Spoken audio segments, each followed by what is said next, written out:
Hello students, today I will teach you direct and indirect narration. बच्चों ये जो narration है 9th 10th 11th 12th सभी classes के सिलेबस में है।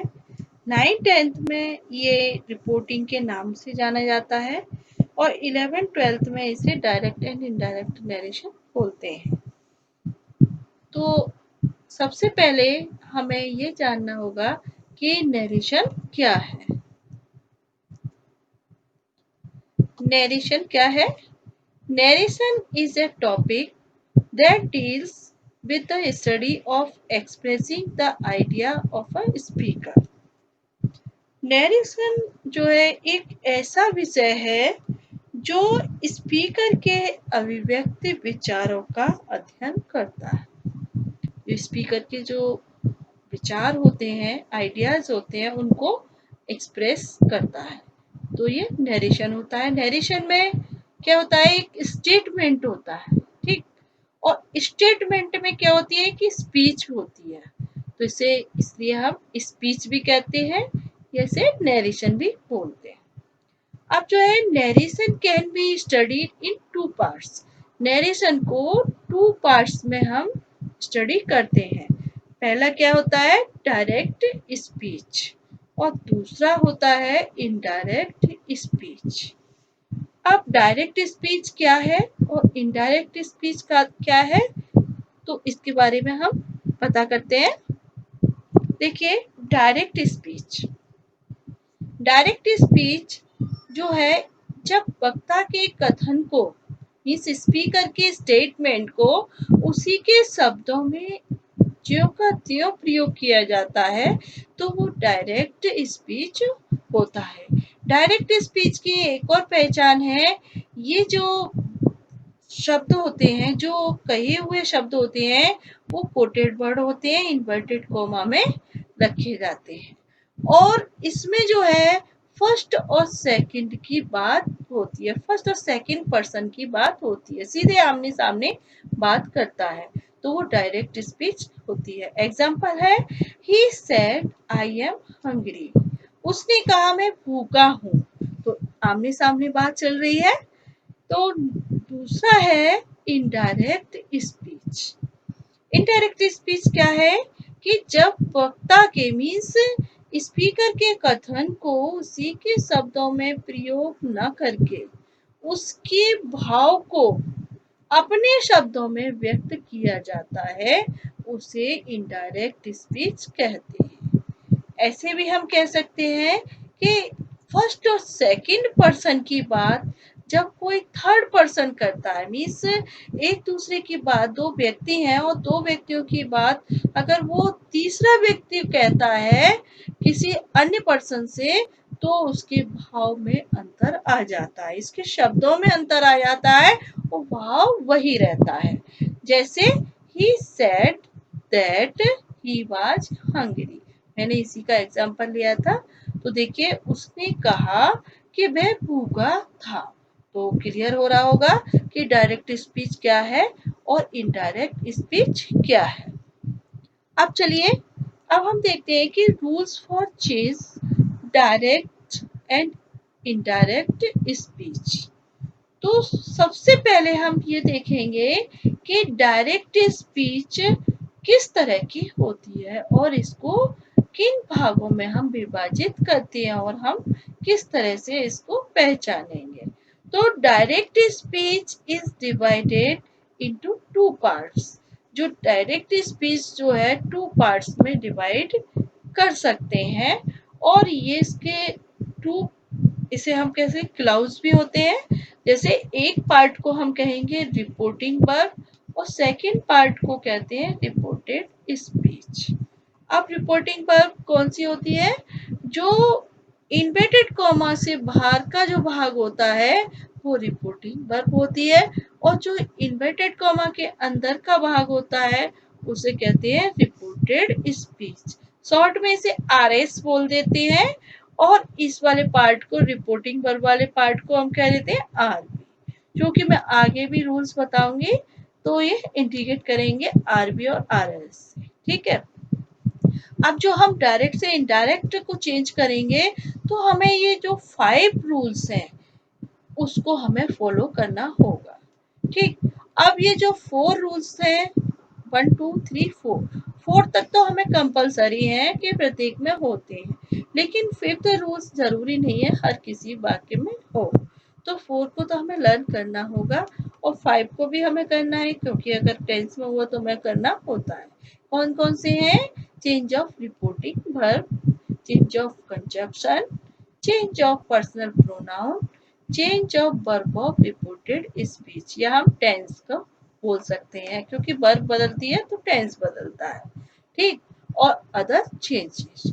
अब ये 5 जो चेंज है मैं आपके लिए एक एक करके सभी को बताऊंगी कि किस तरह से हम जब डायरेक्ट से इनडायरेक्ट में जब हम चेंज करेंगे तो किस तरह से इन पांचों रूल्स को बदल करके हम बनाएंगे। तो चलो आगे देखते हैं। देखिए जो है जब हम अर्थ की दृष्टि से देखते हैं कि डायरेक्ट से इनडायरेक्ट सेंटेंस को हम 5 काइंड्स में बांट सकते हैं। अब देखिए 5 काइंड्स में किस तरह से बांटेंगे। जो हमारे जो सेंटेंस होते हैं 5 काइंड सेंटेंस होते हैं, असर्टिव, इंटरोगेटिव, इंपरेटिव, ऑब्जेक्टिव, इन 5 काइंड्स में हम बांटते हैं। तो बच्चों इसलिए डायरेक्ट से इनडायरेक्ट बनाते समय ये जो 5 काइंड्स हैं इनको हमें, इनके प्रकार को, इनकी पहचान को हमें ध्यान में रखना बहुत आवश्यक है। इन बच्चों ने ये अच्छे से नहीं आते हैं तो मैंने वीडियो अपलोड कर दी है काइंड्स ऑफ सेंटेंस की, तो आप देख सकते हैं और समझ भी सकते हैं। तो इनके जब तक हम सेंटेंस की हमें पहचान नहीं होगी तो हम जो डायरेक्ट से इनडायरेक्ट में जब हम चेंज करेंगे तो सेंटेंस के अनुसार हम नहीं बदल सकते, क्योंकि हम सेंटेंस के अनुसार ही चेंज करते हैं। तो ये 5 काइंड्स हैं, तो 5 काइंड्स से ही हम बदलेंगे। तो 5 काइंड्स तो हो ही जाएंगे हमारे चेंज। तो एक एक करके मैं लेती हूँ। सबसे पहले फर्स्ट ऑफ ऑल मैं लेती हूँ असर्टिव। असर्टिव को हम किस तरह से बदलेंगे। अब जो असर्टिव सेंटेंस है डायरेक्ट से इनडायरेक्ट नरेशन में बदलने के लिए हम किस तरह से हम असर्टिव सेंटेंस को देखेंगे और किस तरह से बदलेंगे। तो इसका जो रूल्स होता है असर्टिव सेंटेंस में, ये जो है सबसे पहले जो मैंने रूल्स बताए थे 5 रूल्स बताए थे चेंज करने के लिए, तो उसमें कौन सा था? Change of reporting verb. तो असर्टिव जो पहचान करेंगे तो देखिए एग्जांपल में ये दिया हुआ है, he said to me Ram is writing a book. सबसे पहले जब हम बनाएंगे सेंटेंस को तो हमें रिपोर्टेड स्पीच के सेंटेंस को देखना होगा। ठीक, अब देखिए सब्जेक्ट है, वर्ब है, ऑब्जेक्ट है और बाद में फुल स्टॉप लगा हुआ है, तो इसे हम कहेंगे असर्टिव सेंटेंस। ठीक, तो यदि रिपोर्टेड स्पीच, इस वाले भाग को क्या कहते हैं? आरएस कहते हैं। यदि आरएस हमारा किसमें है? असर्टिव सेंटेंस में है, क्योंकि मैं असर्टिव का ही सारा बता रही हूँ। असर्टिव सेंटेंस में हो तो सेज टू को टेल्स में, सेड टू को टोल्ड में और से टू को टेल में चेंज करते हैं। ठीक, और कंजक्शन क्या लगाएंगे? दैट। असर्टिव सेंटेंस हो तो कंजक्शन दैट लगाएंगे। एग्जाम्पल के थ्रू मैं समझाती हूँ। He said to me, comma inverted comma, Ram is writing a book. अब इसे हम बनाएंगे कैसे? अब अपना रूल्स फॉलो करते हैं।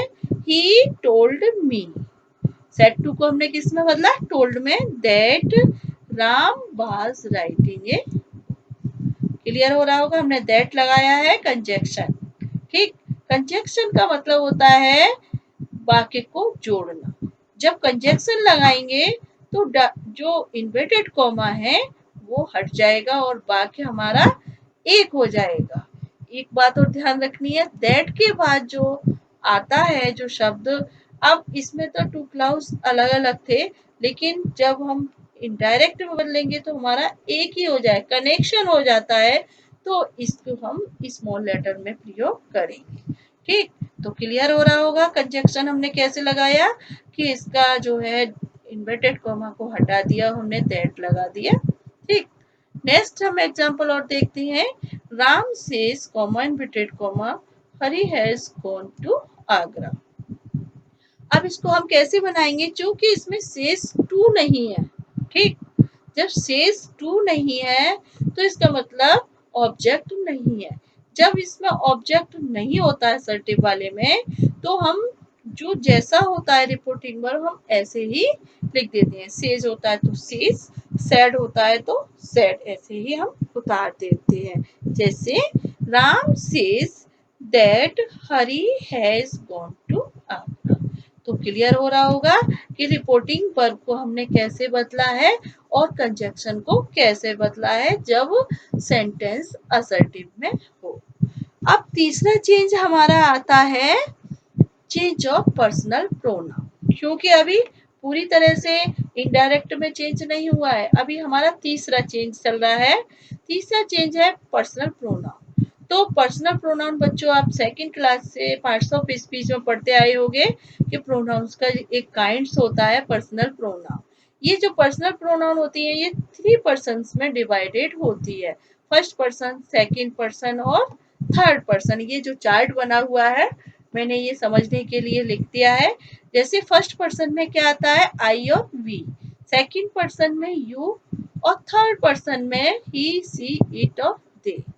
इसी तरह से केस इसी में होते हैं। सब्जेक्ट होता है, इसे सब्जेक्टिव या नॉमिनेटिव केस कहते हैं और इसे हम ऑब्जेक्टिव केस कहते हैं। फर्स्ट पर्सन के और सेकंड पर्सन और थर्ड पर्सन के ही है और इसे हम कहेंगे पजेसिव केस। ठीक, अब हम रूल्स को देखते हैं कि रिपोर्टेड स्पीच। अब रिपोर्टेड स्पीच तो समझ रहे होंगे कि इन्वर्टेड कॉमा वाला भाग में आई फर्स्ट पर्सन के प्रोनाउंस, उसमें अगर फर्स्ट पर्सन कहीं भी आता है, आई, मी, माई, वी, अवर, अस, को रिपोर्टिंग स्पीच के सब्जेक्ट के अकॉर्डिंग चेंज करेंगे। देखिए, अब देखो इसमें देखिए आई रिपोर्टेड स्पीच में दिया है और क्या दिया है, माई। ये क्या है, फर्स्ट पर्सन है। तो रिपोर्टिंग स्पीच का जो सब्जेक्ट है वो क्या है, ही। हम इसके अनुसार बदलते हैं। तो कैसे बदलेंगे, आगे का जो रिपोर्टिंग वर्ब है वो हम रखेंगे सेड, ही सेड। कंजक्शन भी हम वैसे ही रखेंगे दैट, चूंकि असर्टिव है। अब तीसरा कौन सा आता है, पर्सनल प्रोनाउन। तो आई को हमने ही के अनुसार बदला है तो क्या क्या आ जाएगा, ही। ठीक, क्योंकि सब्जेक्ट है आई तो हम सब्जेक्ट ही रखेंगे ही के अकॉर्डिंग। तो he had done his work. Clear हो रहा होगा। नेक्स्ट है उसका सेकंड है, रिपोर्टेड स्पीच में आए सेकंड पर्सन के प्रोनाउन कौन कौन से होते हैं, I, oh sorry, you, your, you, yours को रिपोर्टिंग स्पीच के, मीन्स इसे हम रिपोर्टिंग वर्ब भी बोलते हैं, के ऑब्जेक्ट के अनुसार चेंज करते हैं। अब देखिए इसमें रिपोर्टिंग वर्ब का ऑब्जेक्ट क्या है, नीचे एग्जांपल हम देखते हैं। इसमें है रवि सेड टू रितु, तो रितु है। ठीक, और इधर दिया हुआ है यू हैव बिकम लेजी, इसमें सेकंड पर्सन दिया हुआ है तो यू किसके अनुसार बदलेगा, रितु के अकॉर्डिंग। तो चलिए कैसे बनाएंगे इसे, रवि टोल्ड दैट। ठीक, अब यू को हमने इसके अनुसार बदला, यू सब्जेक्ट है तो हम सब्जेक्ट को किसके अनुसार बदलेंगे, ऋतु के अनुसार। ऋतु भी सब्जेक्ट ऑब्जेक्ट है लेकिन ये क्या है, नाउन है, इसलिए ऑब्जेक्ट सब्जेक्ट सेम रहता है। She had become lazy. तो क्लियर हो रहा होगा फर्स्ट और सेकंड पर्सन को हमें कैसे बदलना है। लेकिन जो थर्ड पर्सन होता है वो चेंज नहीं होता है। यदि रिपोर्टेड स्पीच में थर्ड पर्सन आता है तो कोई चेंज नहीं होता है। इसलिए हम इसे ऐसे ही बोल देते हैं सन बट्टा 123। सन का मतलब समझ रहे होंगे, एस, एस होता है और एस का मतलब होता है सब्जेक्ट, और नीचे 123 का मतलब 129 फर्स्ट पर्सन सब्जेक्ट के अकॉर्डिंग और सेकंड पर्सन ऑब्जेक्ट के अकॉर्डिंग, और एन आता है लास्ट में, वो होता है थर्ड पर्सन नो चेंज। ठीक, क्लियर हो रहा होगा। अब देखिए इसमें एक और बात ध्यान रखने की है कि यदि रिपोर्टिंग वर्ब के बाद कोई ऑब्जेक्ट नहीं हो, ठीक, देखिए इधर नीचे एग्जाम्पल में रिपोर्टिंग वर्ब जो है उसमें कोई ऑब्जेक्ट नहीं है। तो या और क्या है कि यदि रिपोर्टेड स्पीच में क्या आता है, सेकंड पर्सन आता है, तो हम अपनी तरफ से थर्ड पर्सन में चेंज कर देते हैं। जैसे अब देखो मैं बदल के बताती हूँ। He says that he is a good man। तो क्लियर हो रहा होगा। आगे चलते हैं। देखिए हम तीन चेंज बता चुके हैं। अब हमारा फोर्थ चेंज आता है, change of verb of reported speech. या हम टेंस का भी बोल सकते हैं। अब इसका जो रूल्स है वो है कि रिपोर्टिंग वर्ब यदि प्रेजेंट या फ्यूचर में हो, फ्यूचर टेंस में हो, तो रिपोर्टेड स्पीच के टेंस में कोई परिवर्तन नहीं होता है। अब देखिए रिपोर्टिंग वर्ब, देखिए प्रेजेंट में एग्जांपल में देखिए, तो हम इसके रिपोर्टेड स्पीच के टेंस में नहीं बदलेंगे और सारा चेंज करेंगे।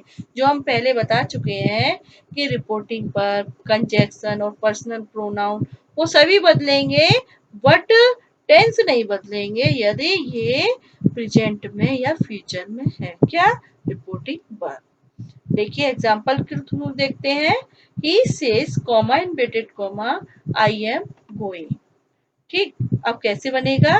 He says that he is going. देखिए इसको प्रेजेंट में ही हमने रखा है क्योंकि वहां पर आई था इसलिए एम है, यहाँ ही है इसलिए इज आया है। ठीक, क्लियर हो रहा होगा।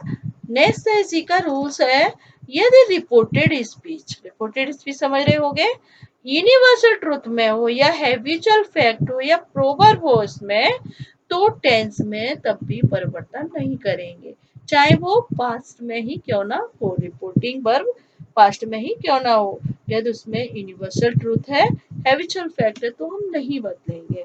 एग्जाम्पल के थ्रू देखिए। Mohan said comma inverted comma the earth is round. तो ये कैसे बनेगा?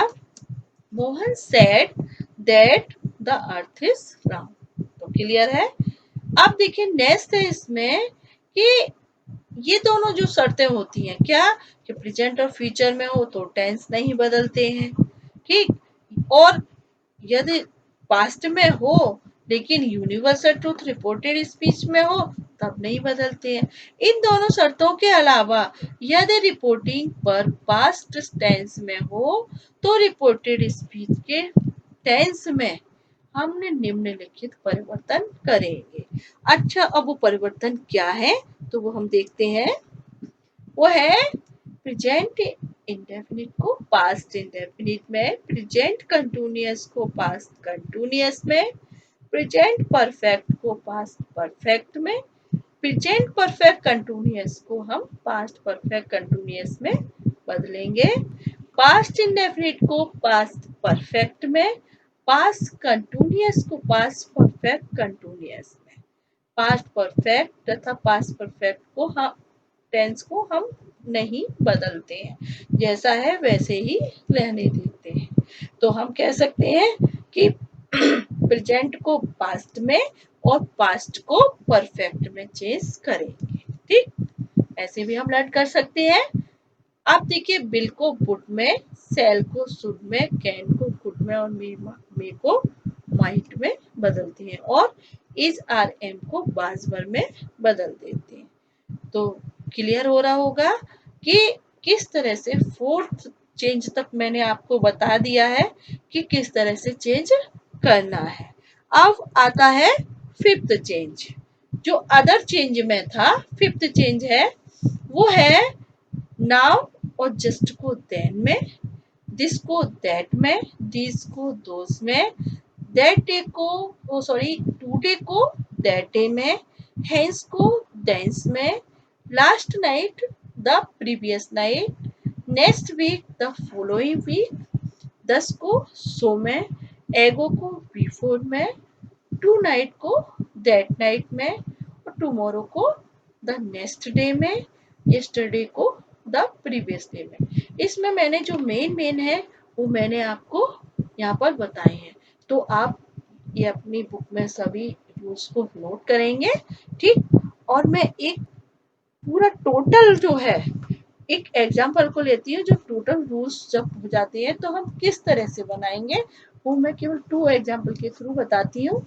जैसे ये है Ritu said, comma inverted comma, I shall attend the function tomorrow. अब देखिए ये हमारा पूरा जो हमने रूल्स पढ़ा है, अब हम चेंज पूरी तरह से कर सकते हैं। सबसे पहले फर्स्ट ऑफ ऑल हमें क्या पहचानना है, रिपोर्टेड स्पीच का जो है सेंटेंस क्या है। अब सब्जेक्ट वर्ब ऑब्जेक्ट और ये फुल स्टॉप है, हमने पहचाना ये असर्टिव है।